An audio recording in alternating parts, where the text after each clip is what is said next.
उत्तर भारत के गांव में जैसे ही बारिश का मौसम खत्म हुआ, वैसे ही ठंड का मौसम शुरू हो गया। सुबह की हवा में धुंध घुली हुई थी। खेतों पर ओस की बूंदें चमक रही थी।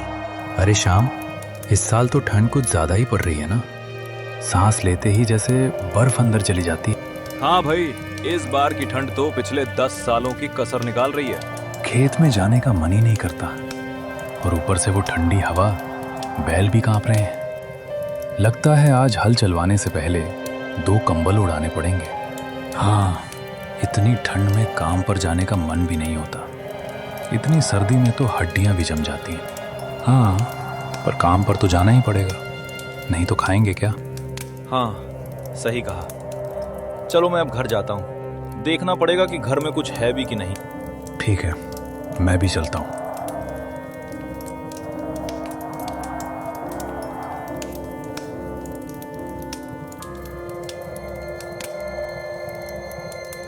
उसी गांव में एक मजदूर रहता था जिसका नाम मगन था।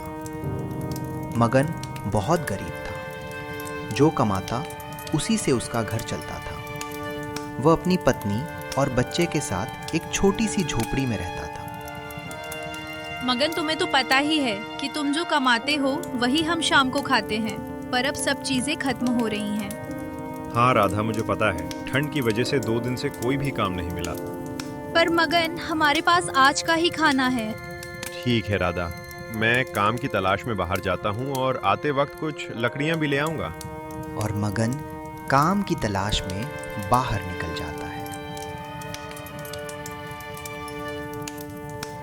मगन गांव के चौक में जाता है। वहां पहले से ही श्याम और हरिया आग सेक रहे होते हैं।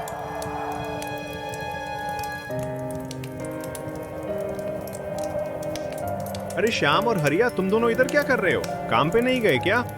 अरे नहीं नगन भैया, कोई काम नहीं मिल रहा। सब सेठ लोग काम धंधा बंद करके घर में बैठे हैं। हाँ, मैं भी काम की तलाश में निकला हूँ। घर पर राशन और लकड़ियाँ खत्म हो गई हैं। ठीक है, तो चलो जंगल चलते हैं, कुछ लकड़ियाँ ले आते हैं, और रास्ते में कोई काम मिला तो वो भी कर लेंगे। ठीक है, तुम दोनों जाओ। मैं तो खेत में जाऊंगा जब सूरज निकलेगा।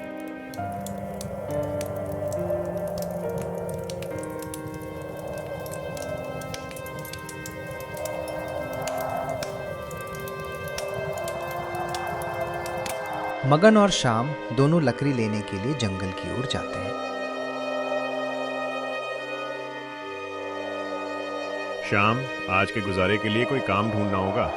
मगन, हाँ, मैं तो बोलता हूँ कि गांव के सेठ के पास जाकर काम मांगते हैं। ठीक है श्याम, लकड़ी काटने के बाद उनके पास चलते हैं।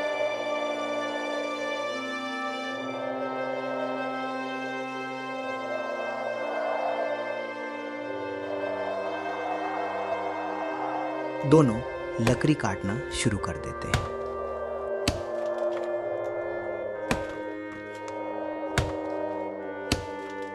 और लकड़ी काटने के बाद दोनों गांव की तरफ लौट जाते हैं।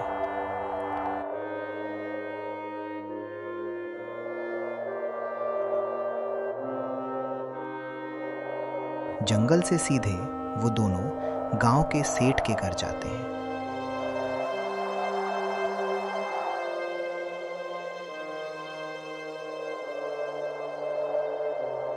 गांव का सेठ धनीराम बहुत ही लालची था और गांव वालों का शोषण करता था।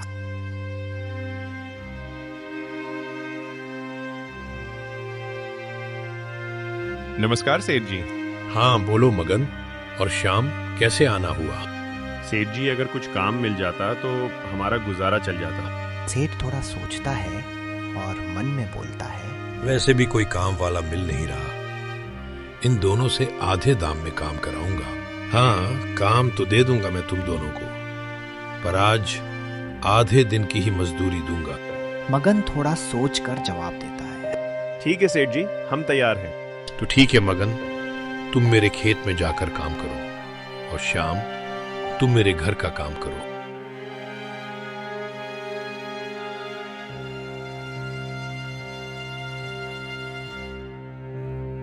मगन सेठ के खेत की तरफ चला जाता है।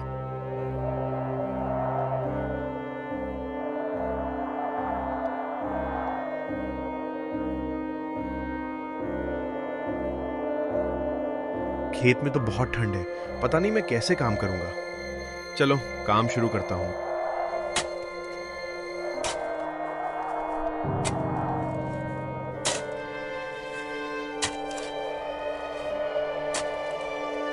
मगन काम खत्म करके घर वापस चला जाता है।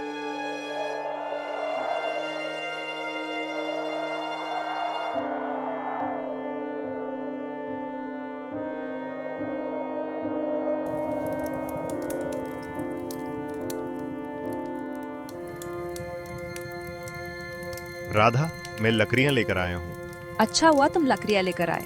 वैसे भी लकड़ियाँ खत्म होने वाली थी। और कुछ काम मिला कि नहीं? हाँ, सेठ के खेत में काम तो मिला है, पर आधे दिन का ही काम मिला था। कल जाकर आधे दिन के पैसे ले लूंगा। ठीक है मगन, तुम खाना खा लो।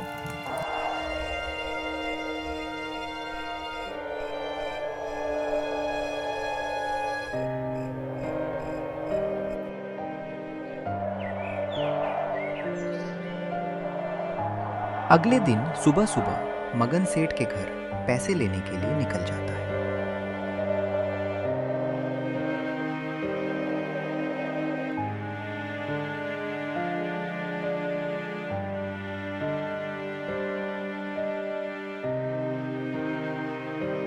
हाँ बोलो मगन, कैसे आना हुआ?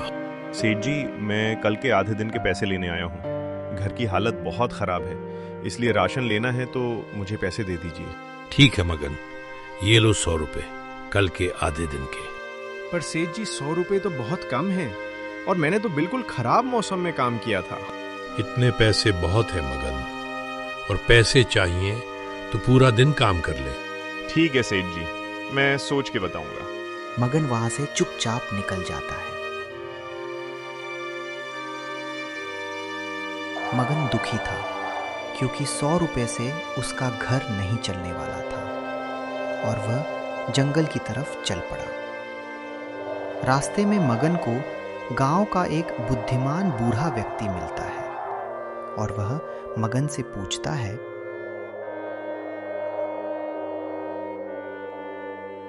मगन बेटा, इतना दुखी होकर कहाँ जा रहे हो? कुछ नहीं काका, इस गांव में मेहनत का मूल्य कोई नहीं देता, इसीलिए दुखी हूँ। क्या हुआ, मुझे ठीक से बताओ। काका, मैंने इतनी ठंड में सेठ के यहाँ काम किया, और बदले में मुझे सिर्फ 100 रुपए मिले। ये तो बहुत कम है। तुम कुछ अपना काम क्यों नहीं शुरू करते? काका, मेरे पास बस यही 100 रुपए हैं, इससे क्या ही होगा। बेटा, घर जाओ और सोचो, कुछ न कुछ तो हो ही जाएगा। मगन यह विचार लिए सीधा घर चला जाता है। पैसे ले आए क्या सेठ जी से? हाँ राधा, पैसे तो मिले हैं, लेकिन सिर्फ 100 रुपए दिए हैं, वो भी आधे दिन के। 100 रुपए तो बहुत कम है मगन। हाँ राधा, इसलिए मैंने सोचा है कि अब हम अपना कुछ शुरू करेंगे। लेकिन मगन, हम क्या शुरू करेंगे और पैसे कहाँ से आएंगे? हाँ राधा, वही मैं सोच रहा हूँ। हमारे पास 100 रुपए है, उसी से कुछ करना होगा, क्योंकि सेठ तो हमें उधार पैसे देगा नहीं।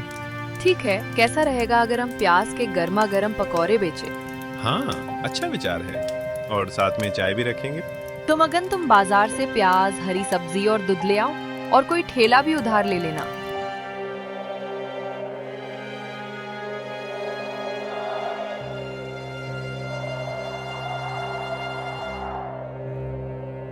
भैया, 2 किलो प्याज और हरी सब्जियां देना। हाँ भैया, अभी लीजिए। मगन बाजार से सामान खरीदकर वह घर की तरफ चला जाता है।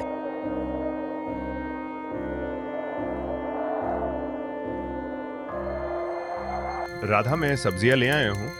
ठीक है मगन, कल सुबह जल्दी हम पकौड़े और चाय बनाकर ठेला लगाएंगे।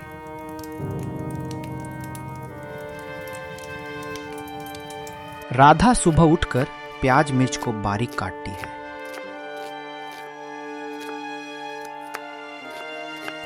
और फिर दूध को उबालकर चाय बनाना शुरू कर देती है।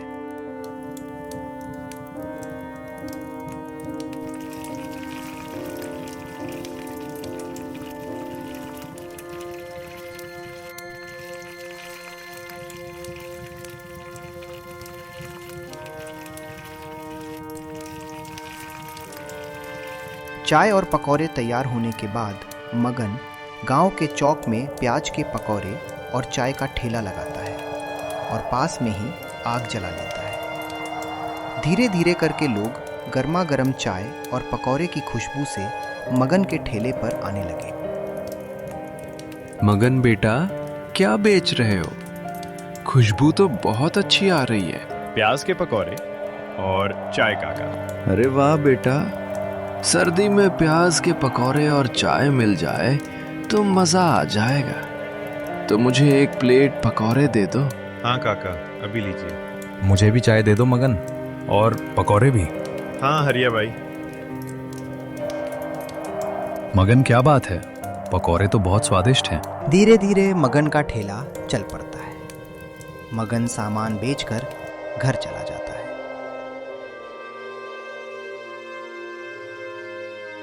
दूसरी तरफ सेठ अपने घर पर श्याम से पूछता है, श्याम, ये मगन कहाँ है? मेरे खेत में काम करने क्यों नहीं आया? सेठ जी वो आज नहीं आएगा, उसने अपना धंधा चालू कर दिया है। ओह, ऐसा है क्या? ठीक है। सेठ मन ही मन बहुत गुस्सा होता है। अगर ऐसा चलता रहा तो गांव में कोई भी मेरी इज्जत नहीं करेगा, ना ही कोई मेरे खेतों में काम करेगा। मगन का कुछ करना पड़ेगा। अगले दिन जब सेठ गांव में घूम रहा होता है तो सब्जी वाला उसे मिलता है। अरे सब्जी वाले, कैसे हो? धंधा पानी कैसा चल रहा है? काम तो मंदा ही चल रहा है, पर अभी मगन ने ठेला शुरू किया है तो वह रोज सब्जी और दूध खरीदता है, तो ठीक ठाक चल जाता है। अच्छा ठीक है, मैं तुम्हें मुफ्त में सब्जियां और दूध दूंगा। इन्हें बेचकर अपना घर चला लेना। आपका बहुत धन्यवाद, आप मेरी इतनी मदद कर रहे हैं। और सेठ अपने रास्ते पर चल पड़ता है।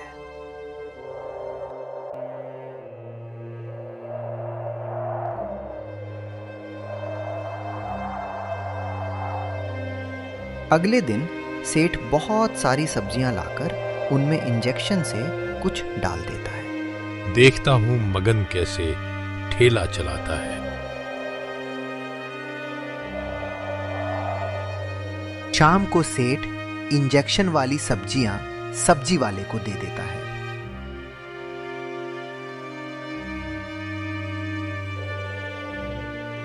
अगले दिन मगन सब्जी वाले के पास आता है और सब्जी खरीद कर ले जाता है। पकौड़े बनाकर मगन फिर से बाजार में ठेला लगाता है और लोग आना शुरू हो जाते हैं।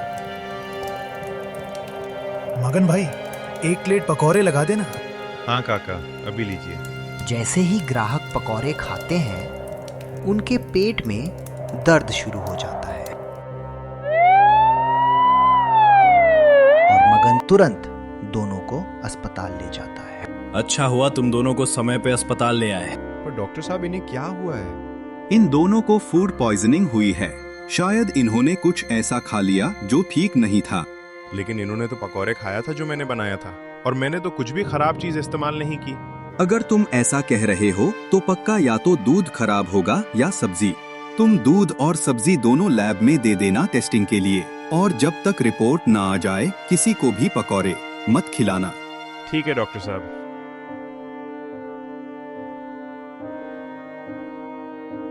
मगन का ठेला अभी चला ही था कि ये मुसीबत उस पर आ पड़ी। वह ठेला बंद करके सीधा घर लौट जाता है। क्या हुआ? आज तुम इतनी जल्दी घर कैसे? आज 2 लोग हमारा हलवा खाकर बीमार हो गए हैं। ऐसा कैसे हो सकता है? हम तो सब कुछ अच्छा ही इस्तेमाल करते हैं। पता नहीं कैसे, कल रिपोर्ट आएगी तब देखेंगे। दूसरी तरफ सेठ सरपंच के पास जाता है। सरपंच जी, आपने सुना क्या? मगन के खाने की वजह से लोग बीमार हो गए हैं। हाँ, पता चला मुझे। तो आप क्या कर रहे हैं इस बारे में? मैं कल ही उसे पंचायत में बुलाता हूँ।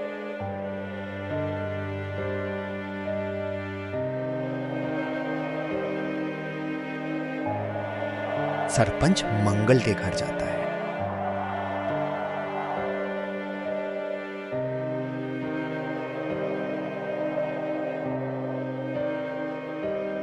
मगन, तुम्हारी शिकायत आई है कि तुम्हारा खाना खाने से लोग बीमार पड़ गए हैं। हाँ सरपंच जी, कल रिपोर्ट आ जाएगी, तब सच पता चल जाएगा। ठीक है, कल पंचायत आकर सफाई देना।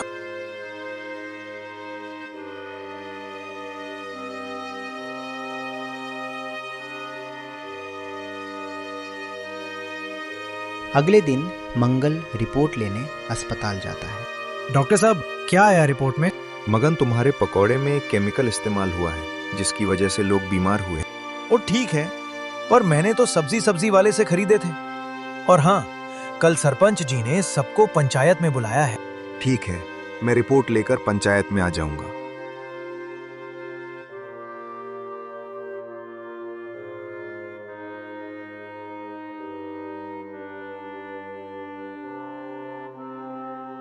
अगले दिन गांव में पंचायत लगती है और सब लोग उसमें अपनी सफाई देने आते हैं। बोलो मगन, तुम्हें अपनी सफाई में क्या कहना है?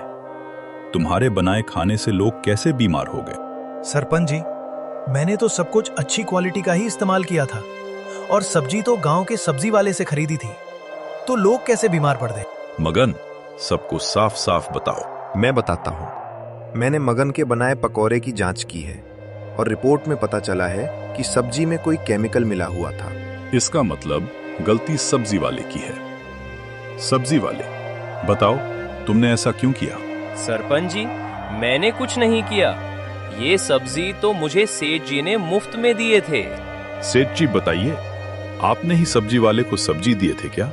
नहीं, ये झूठ बोल रहा है। मैंने कुछ नहीं दिया है इसे। नहीं नहीं, मैं सच बोल रहा हूँ। चाहे तो आप श्याम से पूछ लीजिए, जो सेठ जी के यहाँ काम करता है। बताओ श्याम, क्या सब्जी वाला सच कह रहा है?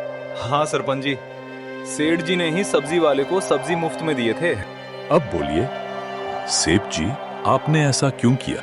अब सबको पता चल ही गया है तो मैं बताता हूँ। मैं मगन के काम से जलता था, क्योंकि उसने मेरे खेत में काम करने से मना कर दिया था। सेठ जी, मैंने मना नहीं किया था, बल्कि अपनी मेहनत के पैसे मांगे थे। सेठ पर आपकी वजह से लोगों की जान जोखिम में पड़ गई, उसका क्या? मैं सबसे माफी मांगता हूँ। मुझसे बहुत बड़ी गलती हो गई है। मैं सबके इलाज का खर्च देने के लिए तैयार हूँ। ठीक है सेठ जी, और आपको मजदूरों को उनकी मेहनत की पूरी कमाई देनी चाहिए। ठीक है सरपंच जी, मैं ऐसी गलती दोबारा नहीं करूंगा। पंचायत के फैसले से सब सहमति जताते हैं और गांव के लोग फिर से अपने कामों में लग जाते हैं।